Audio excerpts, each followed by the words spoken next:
Okay, I believe we are recording and we are live. So, hello everybody and welcome to Bring Your Dot to Life, Hello Registry's second webinar on the round two new gTLD process. And in this webinar, we're really going to focus on the legal components of the round two application process. So with me, I have Ewout from .local, I have Bart from Pitch, myself and Pim from SIDN.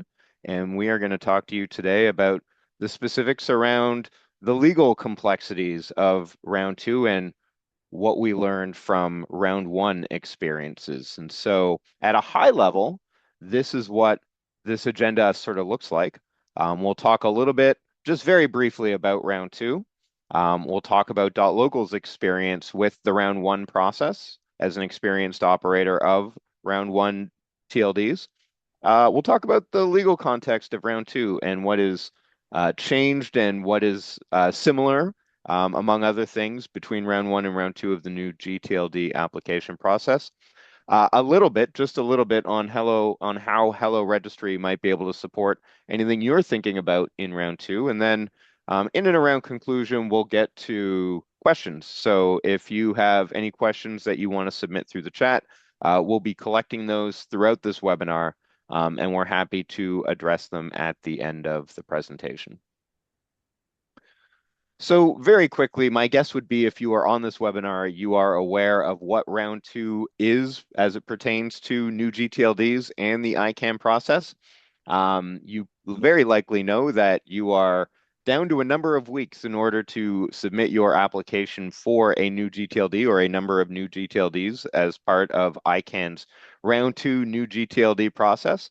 At Hello Registry, we have a number of partners that went through the round one process, so .eco, .polizzi, .kiwi, .blog. And if you're interested, I recommend the first webinar that we did in this series really dug into with .eco, their experiences in the application process for round one, some of the learning, some of the pitfalls and things that could be taken into the round two process. So my suggestion would be, if you're interested in learning a bit more about how the first round sort of went. Another good perspective, more from the business side of things, is sort of covered in the first webinar that we did with .eco. And with that, perhaps I will turn to Ewout to talk a bit more about .local's learnings from round one. Well, thank you very much. So my name is Ewout de Graaf. I'm from the Netherlands. You see on the left, you see a myriad of companies that we run. And the reason for that is that we did a number of top level domain names in 2012 and the subsequent years. And for every one of them, we started a different company.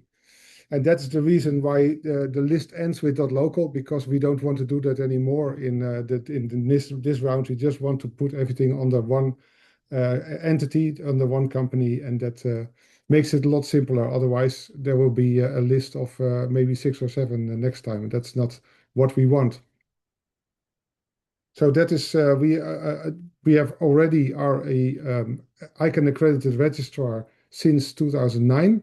So when we went into the registry game in 2012, we knew what ICANN was and what we had to do. But still, and you'll learn that in the next slides, it was a wild ride. So in 2012, we applied for the top-level domain of .frl. FRL is aimed at Friesland, which is a small region of the Netherlands with about 600,000 people. And we knew about the registrar business. We thought, okay, we can do this. We can run a registry. And the timelines at that time were very short because we got approval to do this I think it was the 7th of March in 2012. And the window at that time closed at the 12th of April. So that was a little bit more than a month that we had time to go through a whole the process and to learn how to apply for a top-level domain. That was really short, and I really lost some sleep over that at that time. So we created our application at that time and we wanted to start small. We thought, okay, it's a small region, top of the Netherlands. Let's start small because we are regional. We can do it with a few name servers, etc., etc. Well, ICANN did not allow that. Of course, ICANN wants a top level domain to be worldwide, and that is why our initial application was rejected. Um, in 2014, we won the tender for that Amsterdam from the city of Amsterdam. So the city of Amsterdam is the owner of the .amsterdam TLD, and we just run it for them. So that was a few years later. But for the .FRL, we applied for ourselves.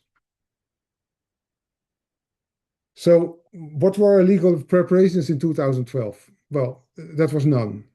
Absolutely zero. There was no time. There was no time for legal preparations. We just went in head first, and we thought, let's see where it ends. And well, we're still in the game, so we did it. Application at that time was one-man job, my job, 50 questions and a handbook to be followed. And like I said, it was rejected because we thought it was too simple. We thought, well, we can do this. We can run our own EPP server. We can run our own DNS cloud. No problem at all. But that didn't work. So we entered into the second phase where we could redo our application at that time, and we recruited the help of Bart Lieben and Open Registry. At that time, Open Registry doesn't exist now anymore at the moment, and they helped us to fulfill the correct application and to do it better. And at the end, in 2014, we were awarded the rights to do the TLD. So what is different between 2012 and now? In this application 2026, we don't have to do any technical questions. I think of the 50 questions in 2012, about a half were, how are you going to do the DNS? How are you going to fight abuse? How are you going to do this? How are you going to do that? Now it is simple. You just select the backend provider. And that's why we are working now with SIDN and Hello Registry so that we have a solid backend provider and we can just fill in the rest of the questions. Makes it a lot simpler. The other questions in 2012 were a lot of purpose and projection questions. So we had to project uh, how many domain names we are going to get in the first few years, how many resources we're going to use in those years, etc., etc. And we projected way too high. We thought, well, we can do easily 100,000 domain names, etc. Well, at the end, we didn't make it, but we got the TLD anyway. So other legal elements, what we had to do in 2012, I say here 2012, 2015, because it took at that time about 3 years for the TLD to go actually live. So it is a long game that you play if you start a TLD. We had to determine the pioneers because you can get 100 domain names that you can use in the first phases of the TLD. And of course, it's very nice to have people with you and domain names that you can start with. We had to determine the special characters because the Frisian language does use some characters different from the Dutch language. So we used the option to get special characters into the TLD. We had to determine what domain names are premium, of course, like city names, village names, things like that. You don't want them to be in the general availability of the TLD. And so that is what we had to do. And we had to also make rules for local businesses and persons because we want to give the TLD is of course worldwide, but we wanted to give local businesses and local people, we wanted to give them first access to the TLD. And later on, I can put some extra rules on abuse monitoring. So we had to fix that also. And one special thing what we had to do at that time, and what nobody has to do at this time, is in 2015, the WHOIS was still completely open. You saw name, address, telephone number, email address, and that really clashed with the Dutch regulations and the GDPR. So we had to combat the open WHOIS, which was fairly regular at that time for any TLD. But that is also now done business and it is not open anymore. So what are the tips and the tricks for the applicants for this time? The pricing is crucial. I mean, if you price your TLD at $1 per year, then you will get a lot more abuse than if you price it at $100 per year. So how you price your TLD makes a lot of difference on what type of audience you are going to get with it. The premium domain names at that time in 2015, when we started, was very difficult because we had no system to sell the premium domains. But nowadays, you can have also recurring revenue from premium domains, which is really good. And I know of a lot of registries that do very nice on premium domain names and recurring revenue. But the thing is, the registrar channel is your only channel. You have to sell your domain names to a registrar. And that's also the thing that makes it sometimes a challenge to do promotions or whatever, because the registrar has to put your promotion out there. And there are so many other TLDs that also want to do promotions and that also have something to sell. So it's sometimes difficult between all the other TLDs to stand out and to get the shelf space for your own TLD. So it's very important to know your niche, know what you are selling to, know your future customers, and that will make sure that your TLD has a good chance of succeeding. I think that concludes my presentation at this moment. So I'm giving the microphone to Bart.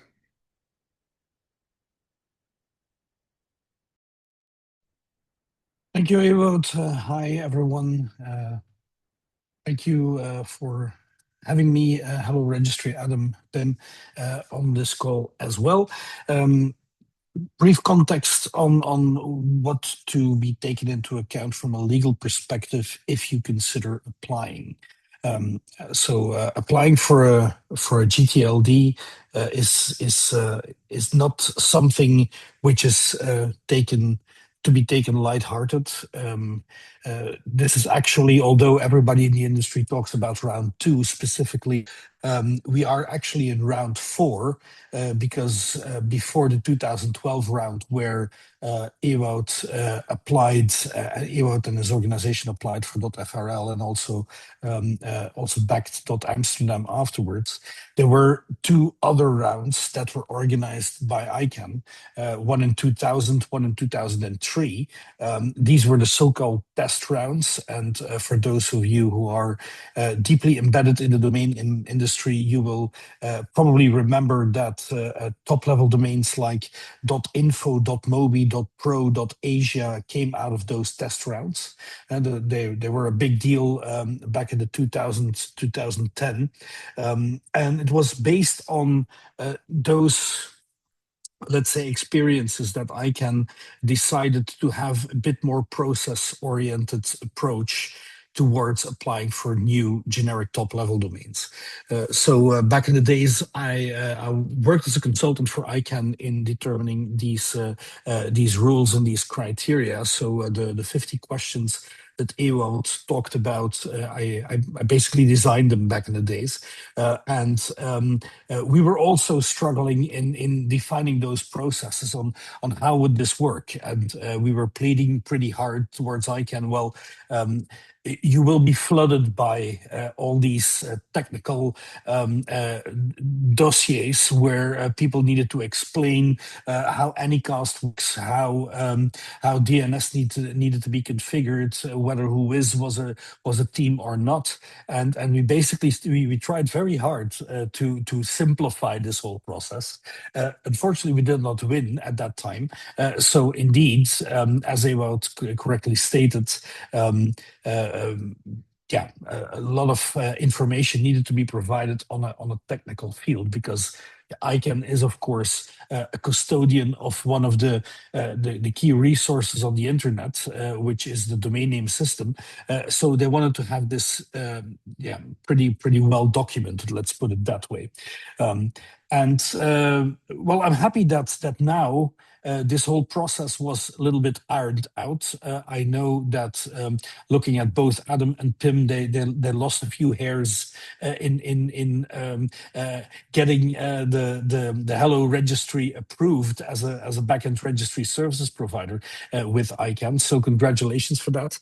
So well done. And yeah, I think that was a good thing. So ICANN basically omitted the whole technical or most of the technical questions in those respects. And you would say it would become easier. So if more than half of all the questions that were raised back in 2012 relate to technical, you would say, okay, 50 questions, about half, that's 25 questions left. Well, actually, if you look at the applicant guidebook now and the number of questions that applicants need to reply to or to provide an answer to, we're over 200. Yeah. So that it didn't imply that the whole process was easier. So a little bit of background on myself here on the slide. So we've been working with SIDN and with CIRA since somewhere 2007. And I've also assisted quite a few parties in obtaining their top-level domain prior to or during the 2012 round. Let me see. So significant changes, notwithstanding, as I said, that the technical issues were evacuated from the applicant guidebook. The applicant guidebook has actually grown. And that means that a lot of work got into that, mainly from a policy perspective, because what the community, ICANN is a very community-driven organization, the community wanted to have certain things fixed. And a few key elements that come out of that is, for instance, yes, you can apply for a generic top-level domain, being a generic dictionary word, but you can't have that as a reserved. If it's a category term, you can't have that as a reserved term. So we saw organizations like, for instance, Amazon applying for top-level domains like .book and keep .book for themselves. So didn't allow any domain names to be registered by third parties other than Amazon in .book. Of course, in 2012, one of the biggest, and I think still one of the biggest book vendors online is Amazon. So they were able in that way to keep an entire category to themselves. So community didn't like that. A lot of criticism came out of that. I can only say, well, we warned to a certain extent that would happen, but okay, it happened anyway. So there you see that a lot of policy work was included in the applicant guidebook. Maybe some of you who are participating on this webinar might be considering applying for a brand TLD. Brand TLD was a concept that did not exist in 2012. It was a concept that was only developed afterwards. And well, it's only a good thing that now in the applicant guidebook, there's a separate category for .brands. Back in the days, you had standard top-level domains, so standard generic top-level domains. Any generic word which would come out of a dictionary, that was the main vision of ICANN, is a generic top-level domain. So anybody could apply, and the main assumption there was you need to build a business out of this. So you need to sell domain name registrations through accredited registrars to the market. And next to that, you had a separate category which was for the community-based TLD. So if you could define a community, if you could show to ICANN and demonstrate to ICANN that you were indeed representing a community, at that point in time, and that is according to ICANN standards, so you had 14 criteria to be fulfilled, then you basically received a head start. And one of the parties where I was also happy to work with were the people from .eco who did apply for community status and were actually one of the only ones that actually obtained the community status there. But that was a bit of a bumpy ride, let's say, for quite a few of those communities. So we clearly saw that quite a few people tried to invent a community in order to get this head start, because if you would have a community TLD that was approved as a community TLD, you were no longer in contention with somebody else applying for the same string. So if that is basically to avoid that all generic top-level domains would go into or would be allocated to people with deep pockets. So communities got a head start from ICANN. They still get a head start from ICANN. But it was a bit of a bumpy ride. Quite a few communities, in our opinion, that were really communities didn't get the community status. And yeah, clearly others were pretty successful in also playing the game and trying to convince ICANN that they were a community. So that said, we still have those categories. Enters now also the brand TLD. So it's a specific profile, brand TLDs. I'll get back to that in a bit. If you have a brand that is recognized by ICANN and the ICANN Trademark Clearinghouse, at that point in time, you can apply for your own extension. For the moment, there are about 470 brand TLDs in the root zone. Some of them are quite successful. Some of them have over 10,000 registrations in domains. Some of them just have a handful and are doing equally well. So we see quite some diversity there. But well, once you get approved, once you get a go-ahead from ICANN, when you wade through the 200 plus questions and answers, well, at that point in time, you get a new registry agreement that you need to execute. The registry agreement is a pretty tedious document as well. So, and you will see that this is unlike any other, let's say, domain name registration terms and conditions or a registration policy. What is quite clear here, that's not only when you're applying as a standard or a community-based TLD, but definitely it will probably freak out general counsels of brand owners, of large organizations, that there is a provision, for instance, in the registry agreement that says that ICANN can unilaterally change the contract. Why? Because, well, ICANN, as I said, is a pretty community-driven organization, and the community is developing, together with the ICANN board, is developing policies that basically apply to all top-level domains, all generic top-level domains, at least in the world. So once those policies get approved by the community and by ICANN board, at that point in time, they may become part of the registry agreement, and all existing registries need to abide by those new policies. So this is not just your standard, let's say, license agreement or master services agreement that you're entering into. This is a document that looks at operating a top-level domain as something which is part of the common good, and you become a custodian of that extension. And becoming a custodian means that you're not the master of puppets. Being a custodian means that you are part of an ecosystem where you need to abide by certain rules that may not be, let's say, as straightforward as they may seem. So that being said, there are quite a few angles to this. I forgot to mention contention resolution, one of those things that very often pop up in discussions on, well, should we apply for a top-level domain, and specifically when you're a brand owner and there might be other brands around that are identically the same as your own brand, maybe for a different set of products or services. Well, unlike the trademark system, where you can perfectly have different brands for different products and services. Take, for instance, a good example that I'm always using is Polo. Volkswagen has it for cars. Ralph Lauren has it for clothing, and I believe that Nestle has it for candy. There's nobody walking into a Volkswagen dealer asking for candy.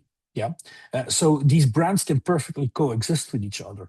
Well, the domain name system doesn't work like that. So all domains out there must be unique, being the combination between the top-level domain and the second-level registration. So what would happen if then different people would apply for the same extension or something that looks confusingly similar? Well, of course, ICANN, being a process-obsessed organization, has developed rules around that. And the rules were actually much simpler now than they were back in 2012. In 2012, they said, well, we give you a little bit of time in order to for the different applicants for the same or confusingly similar string to come up with an amicable solution. And if you can't reach an amicable solution, at that point in time, we're going to organize an auction, and the highest bidder basically gets the TLD. ICANN currently sits on $300+ million, I believe, in their fund, which they got out of the contention resolution. They don't know what to do with it. So if you have suggestions, you can definitely put them in the chat. We'll route them towards ICANN, I would say. Now the process has become more simple. They basically want to avoid that you try to amicably resolve the contention resolution, and they want to bring you straight to auction because, of course, 300 million in the bank is still not quite enough. So caveat there, if you want to apply for a TLD, look at what is already in the root zone, see whether it's not confusingly similar to something that is already there. And if you apply and you think it is a name that could be having some kind of a broader appeal, try to figure out a strategy on how you would deal with possible contention with one or more third parties. Brief word on specification 13 for brands. Specification 13, as I said, it's when I mentioned about brands not being recognized as a specific category of applicants for new gTLDs back in 2012. That changed in 2014 post factum. We do now have a .brand category, and you can apply for such a .brand category status if you sign what is referred to as specification 13 to the registry agreement. Specification 13 is basically an annex.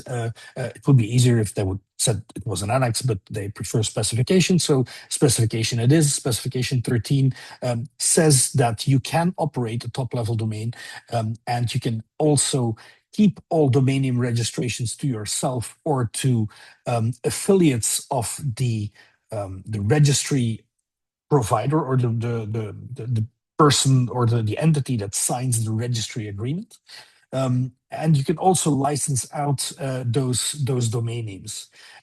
So it implies that you keep that as a very closed ecosystem. So you can't say we're applying for a specification 13 status and you start licensing it out to a whole bunch of third parties. That should not be allowed. This is a very confined set of requirements that you need to abide by. So it's pretty important if you're a brand owner and of course you don't want to sell domain name registrations to the outside world, to the market, that you take a look at that specification 13. It helps you, and it also helps potential registrants of those domain names to have a clear framework on how they can operate that brand extension. As I said, quite a few of them, I worked with quite a few of them, still working with quite a few of them that have applied for the .brand status. It's a bit of a mixed bag, I would say. There are quite a few ones that are pretty successful. I think Pim and I, we did a webinar on the financial services industry. You saw that quite a few of those banks are pretty active. Barclays is one of them. Banco Santander in Brazil is pretty key. They moved everything to their it's Banco Bradesco. They moved everything to Bradesco. So they really see this as their own secure, safe, trusted space on the internet with zero possibility of phishing, cybersecurity incidents, and whatnot. So that being said, that's more or less the framework. If you want to apply for your own TLD, well, take a look at the guidebook. It's 400+ pages, so it's quite some work. Very detailed process on what you need to do. Very clear requirements on what you need to provide. There's contention resolution once that you have applied for a TLD and you're not the only one having applied for that TLD. In the end, you need to sign that registry agreement, which may have a few quirks in it, in that sense that, for instance, ICANN can unilaterally change the terms of those contracts. And if you're a brand owner and you're thinking of applying for a .brand, I think there are a few ones in the Netherlands and also a few ones in Canada. In total, 427 brand TLDs out there. Specification 13 is definitely a document that you have to take a look at. If you're in the EU, things don't stop at ICANN, unfortunately.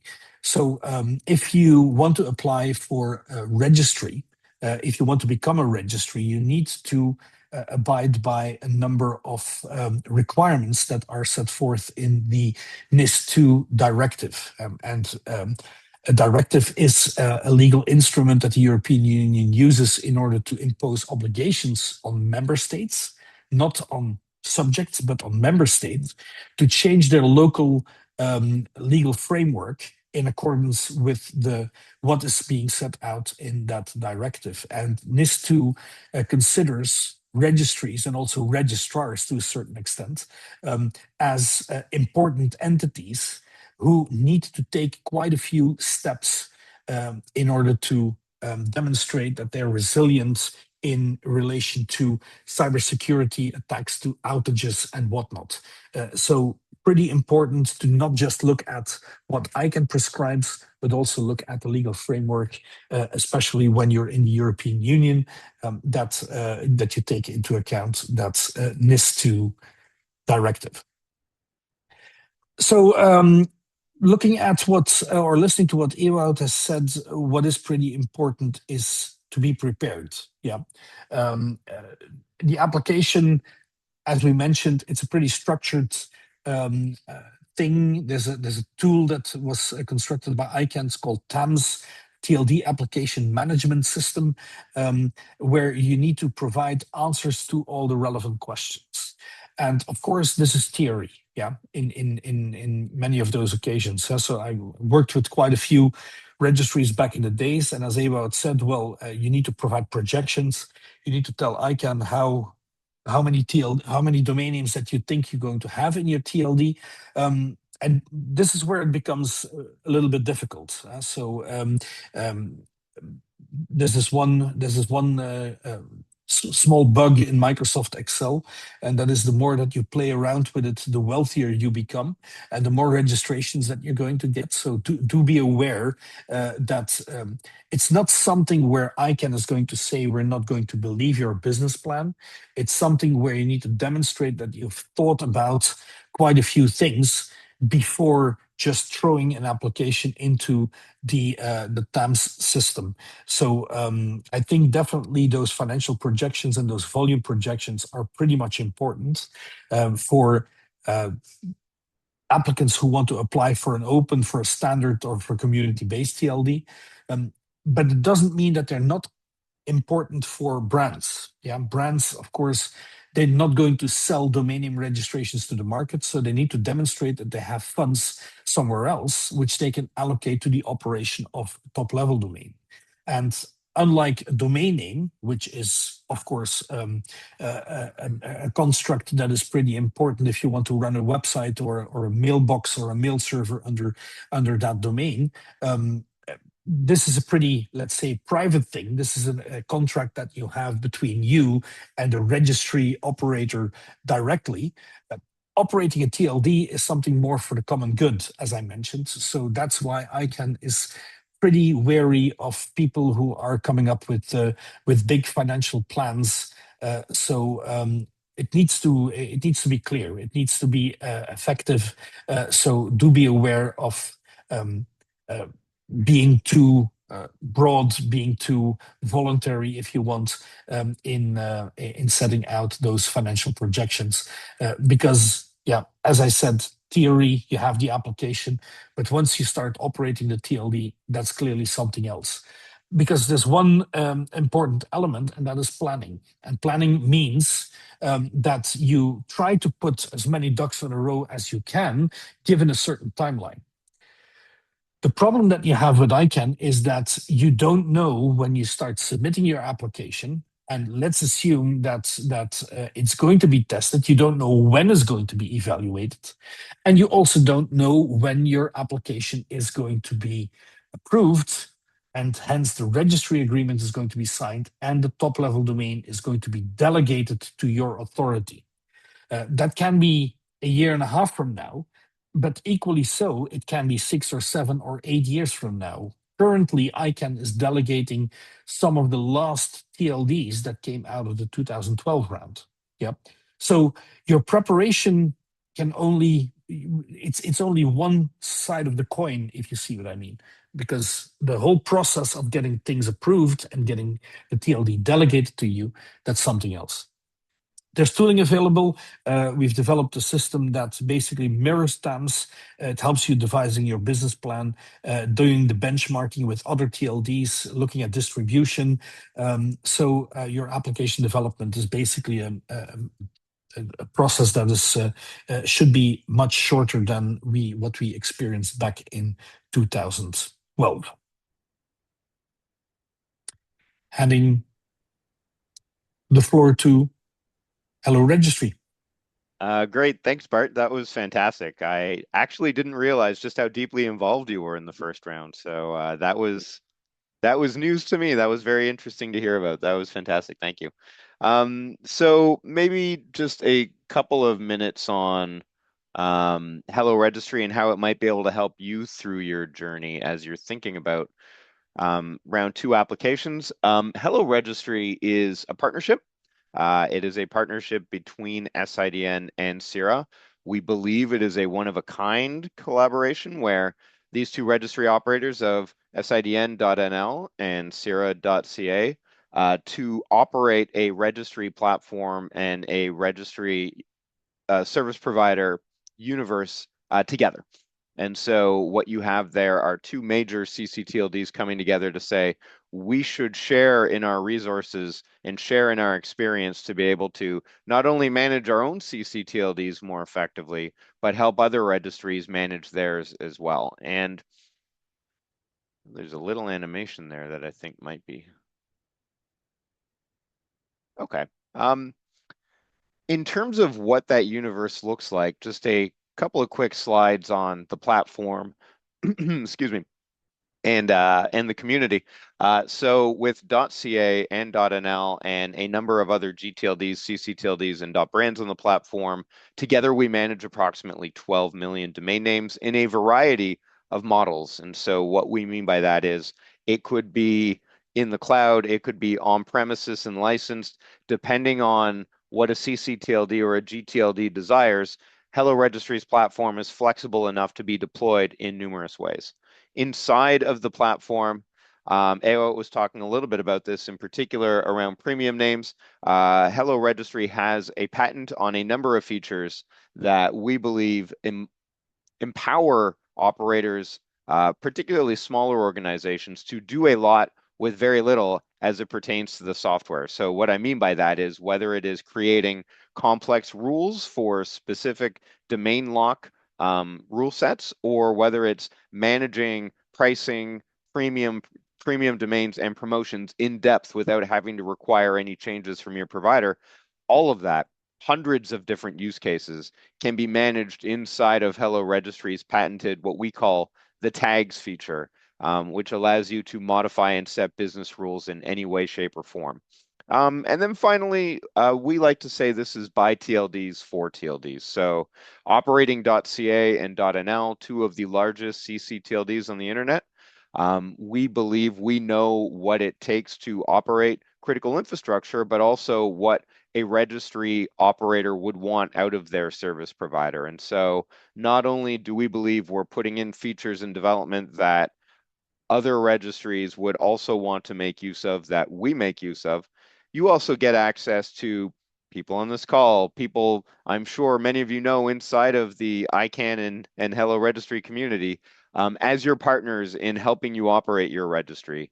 And so we like to call that a bit of a boutique approach. There are not multiple layers of management that you need to work through in order to get to a person at Hello Registry who might be able to work with you on your business and on your growth. And one of the interesting things about that community and group of TLDs is we all run the same code base. We all get the features that everybody else requests. And so there's this constant loop of innovation that is happening with monthly releases, whereby, for example, if .nl requires something in the platform, everybody else gets access to it as well. And so there's also an open forum where different TLDs can put in requests, can discuss how they're using the product, how they're using the platform. And so all of these different TLD operators come together in live meetings in an online platform to really discuss how are you using the platform? What are you seeing in the industry? And so that minimizes risks in operating your TLD, that provides a shared voice together to the people that are really maintaining the software and the platform. And as I mentioned, whether it's things that are being added to abuse or web interfaces, EPP or what have you, everybody benefits from reporting. Everybody benefits from all of the new innovation being put into the platform. And so with that, I think we're actually finished with the prepared content for this. So Pim, I'm going to throw to you and see if you have, if there are any questions out there. Thanks, Adam, and thanks, Ewout and Bart, for your presentation and sharing your experience. The queue is open, so if you have any questions, feel free to add one. And to start with Ewout, if you look back at when you applied for .frl, if you would do it again today, what would you do differently, and what experiences could new applicants learn and use for their application? Well, we are extremely lucky to have also quite a sizable registrar at our disposal, so we can we have a channel to sell domain names, which we are very lucky at. And what we already did before this whole round is a bit of domain tasting, and that is we asked the customers of our registrar, hey, which TLDs would you be interested in? What do you find interesting? So we already have compiled a bit of information about what our customers would want. And that we didn't have that in 2012. So that is definitely something that we are doing now differently than 2012. Thanks. So a good market research about the potential market would be greatly advised. Yep. We also have a question coming in the chat. And I think this one might be good for Bart. What are the biggest risks for new applicants in this round? I think the biggest risk, if you're looking at direct risks, is losing $227,000 because that's the application fee. When you withdraw somewhere mid-flight because you are in contention and you're probably not going to outbid the other party, and unless you have applied for a TLD that may cause a stir from a public policy perspective, I think that is your biggest risk. Yeah. So and of course, much rather we're let's say optimism is a moral duty, so we're more dealing into opportunities. I think definitely a few players in the domain name industry have proven that they can build a really good business out of this. Yeah, if you're not into building out a business out of this, but want to support your community, if you do it well, if you work with the right partners, if you have stable relationships, for instance, with your backend registry services provider, and if you have a plan and a team that can execute upon that plan, this is something that can be pretty interesting. Huh? So we have seen various use cases. Look at .eco, pretty successful in what they did. I know the founders behind this since. Let me think. I think the first time that I met them was also somewhere 2007, 2008. So we go back a long time. If you look at brands, again, if you're just doing this for risk management purposes, applying for a .brand, I would say don't do it. It's not worth the effort. But if you want to have a plan, if you want to say, well, look, risks in terms of security are going to only go up, and now we have the opportunity to apply for this reserved, secure, secluded ecosystem.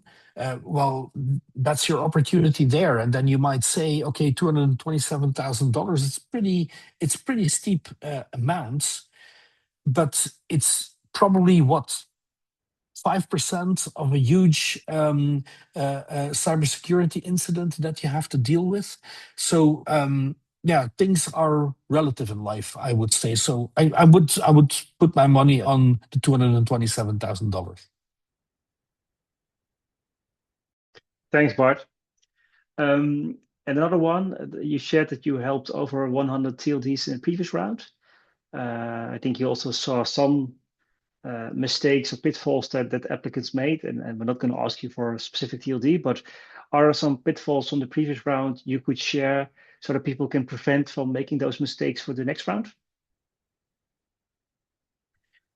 Well, I can probably entertain a lot of people for hours on things that we saw, but um, yeah, let me give a few examples. I think it's unpreparedness. Yeah, so people are, and that's understandable. Huh? This is new to many of them. Um, Looking at that applicant guidebook and want to meet the requirements set forth in the applicant guidebook, but it's only the first 5% of the whole story is getting that team together. It's making sure that you don't run out of cash if it appears that you can only be evaluated and delegated 4 years down the road. It's making sure that you have the right relationships within the industry, and the industry, although it has grown substantially over the past few years, you clearly see it's always the same people coming back. Huh? So the industry is still pretty closed. It's a pretty closed community. So you need to know the inroads there.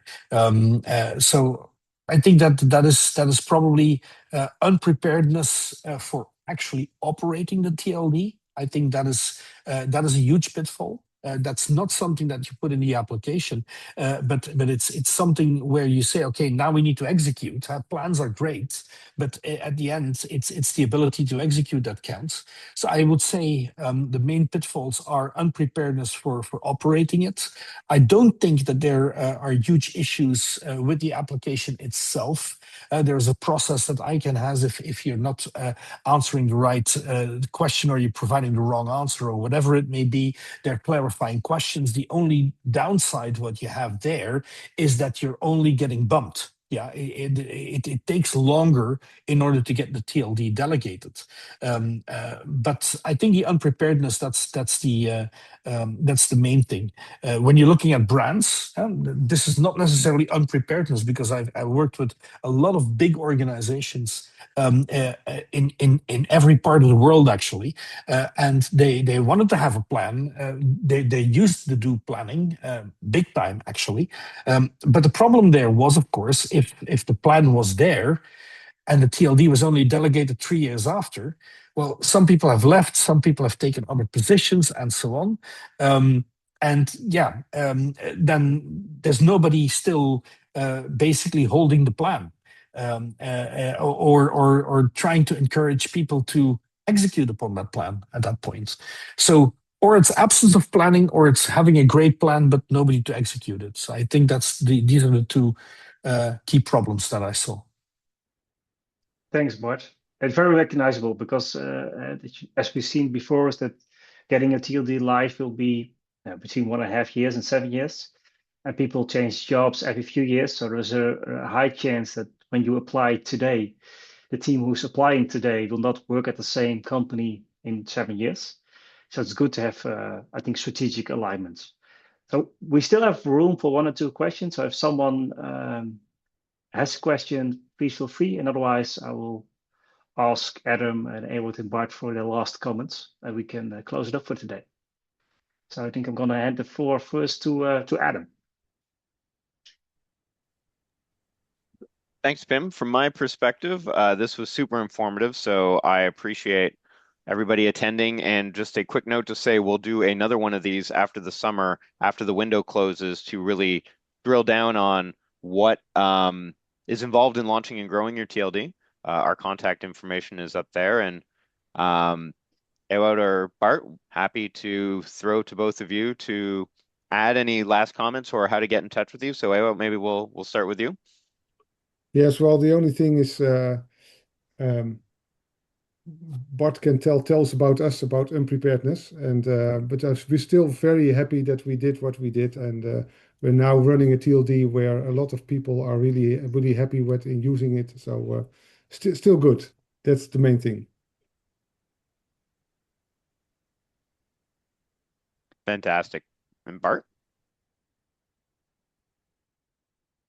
Yeah, again, preparedness is one thing. I think what Ewout and the team were clearly able to do is demonstrate the ability to execute. And in the end, that's what it is about. So you can